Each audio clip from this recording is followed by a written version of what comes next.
Le président de la République a renouvelé bien sûr sa confiance au Premier ministre Amadou Ba et a réaffirmé sa décision de ne pas participer à l'élection présidentielle de 2024. Quelle lecture d'abord on peut faire de ce communiqué? Bon, c'est un conseil des ministres. On dira que rien de neuf sous le soleil. C'est un conseil des ministres qui devait se tenir, qui se tient traditionnellement de manière hebdomadaire. Peut-être que tout le monde voulait voir comment allait se dérouler ce conseil des ministres et qu'est-ce qui sortirait de ce conseil des ministres. On a beaucoup parlé de possible démission d'Amadou Ba, d'absence d'Amadou Ba. On a même épilogué le matin en disant, bon, finalement, le Conseil des ministres ne va pas se tenir aujourd'hui.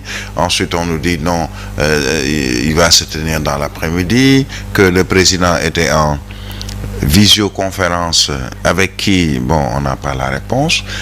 Ce qui est sûr, c'est que il ne pouvait y avoir autre chose que de dire devant le Premier ministre et les membres du gouvernement et surtout de le rapporter pour la presse nationale comme internationale que tout se passe bien, que le Premier ministre était présent, l'ensemble du gouvernement également, qu'il y a il y a même des photos où on voit le Premier ministre aux côtés du président de la République tout sourire pour dire que tout se passe bien, qu'il n'y a absolument rien d'extraordinaire, que ceux qui pensaient que il y a une mésentente entre le Premier ministre et Macky Sall, que tout ceci est faux, c'est du Mbourou ak Sow, entre autres. Mais moi j'ai comme l'impression, c'est mon impression, qu'on est en train de tromper les Sénégalais ou de se tromper soi-même. C'est-à-dire, c'est bien, hein, si on dit que tout va bien, super, tant mieux. Pour la bonne marche de ce pays, tant mieux, si tout va bien. Mais si c'est pour leurrer les gens, pour nous dire, mais écoutez, tout va bien, alors qu'au fond, on sait que rien ne va, puisque moi, j'ai le sentiment que rien ne va. Pas entre le Premier ministre et Macky Sall. On verra peut-être dans un avenir proche si effectivement tout ce qui a été dit est montré à la une des quotidiens, si c'est vrai ou pas. Mais je sais qu'il y a un problème. Et le problème aujourd'hui est celui d'abord du président de la République, du chef de son gouvernement de manière générale, et ce problème concerne le Sénégal vu ailleurs comme un pays où on a effectué un coup d'État institutionnel. Nous dire que dans le communiqué du Conseil des ministres, il faut le dialogue national, le président qui insiste pour poser les jalons pour un dialogue inclusif, un dialogue où tout le monde va participer, qui demande même à son ministre de la Justice de tout faire pour sur ce plan par rapport au domaine qui le concerne, à savoir peut-être ce qu'on dit les prisonniers dits politiques. Est-ce qu'on va vers la libération des prisonniers politiques? Est-ce que c'est une manière de dire, écoutez, je vous donne quelque chose, donnez-moi quelque chose en retour, je vais montrer ma bonne foi par rapport à ce dialogue-là, on va libérer peut-être des prisonniers politiques. Qui sont les prisonniers politiques? Est-ce qu'on va libérer Ousmane Sonko?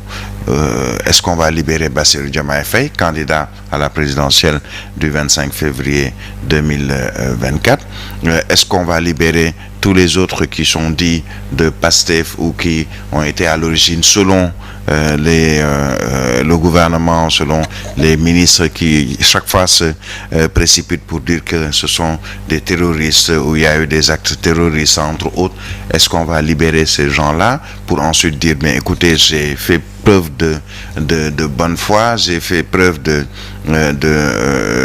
je sais pas, de gentillesse ou magnanimité, ou selon le mot qu'on va utiliser, j'ai fait libérer vraiment plusieurs prisonniers pour vous prouver que je veux vraiment qu'on aille vers ce dialogue. Mais est-ce qu'il s'agit seulement de dialoguer avec les hommes politiques, la société civile, pour nous dire on a reporté les élections, acceptez-le? Puisque aujourd'hui, la question centrale, c'est sur le report des élections. Sur ce report-là qui n'est pas accepté déjà par les candidats qui doivent aller vers cette élection présidentielle maintenue ou prévue le 25 février. On a vu hier une conférence de presse conjointe de l'ensemble des candidats qui étaient à cette course à la présidentielle ou qui estiment qu'ils restent à cette course à cette présidentielle. Est-ce que le président de la République va demander à son ministre de l'Intérieur et peut-être celui des Forces armées, écoutez, laissez les gens aller faire leur campagne électorale. Entre-temps, on va trouver une solution pour voir si on va maintenir, puisqu'on attend le Conseil constitutionnel. Il y a eu des recours pour dire qu'on va maintenir la présidentielle le 25 février prochain, mais permettez à ces candidats qui veulent battre campagne d'aller battre campagne. Puisque, c'est vrai, j'ai abrogé un décret que j'avais pris concernant la présidentielle, notamment la convocation du corps électoral, mais comme ils ont décidé de maintenir leur campagne électorale, ils ont introduit des recours au niveau du Conseil constitutionnel et d'autres juridictions, je pense la Cour suprême, laissez-les aller battre leur campagne. Mais combien de gens ont démarré leur campagne électorale et il y a eu des arrestations, des gens qui ont été gazés, qui ont été, entre autres, brutalisés selon certains par les forces de défense et de sécurité. Est-ce qu'on peut aller vers un dialogue? Si il y a ces faits qui sont encore là. Aujourd'hui, est-ce qu'on va interdire à un Aliou Mamadou Dia qui a démarré sa campagne, ou à Mame Boye Diao, ou à Bassirou président, je veux dire la coalition Bassirou Diomaye Faye, est-ce qu'on va interdire à cette coalition aujourd'hui d'aller battre campagne et ensuite ou bien les gazer ou les arrêter et ensuite dire non, venez, on va dialoguer? Il faut poser les actes forts si on va aller vers ce dialogue-là. Et ces actes, ce n'est pas seulement libérer des gens, nous dire que non, finalement, tous ceux qui sont prisonniers politiques ont été libérés, ou j'ai donné des consignes à mon ministre de la Justice pour qu'on fasse le nécessaire pour les libérer. D'abord, rappeler que le ministre de la Justice ne peut pas faire libérer des prisonniers. Ce serait une immixtion, mais extrêmement grave dans le judiciaire.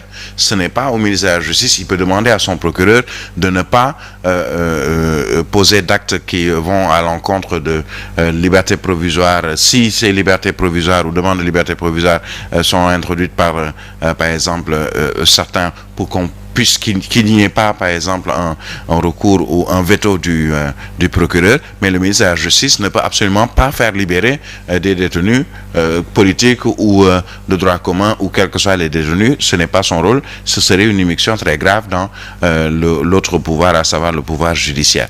Maintenant, le point sur lequel peut-être on refuse de parler au niveau du gouvernement, c'est cette date du 25 février.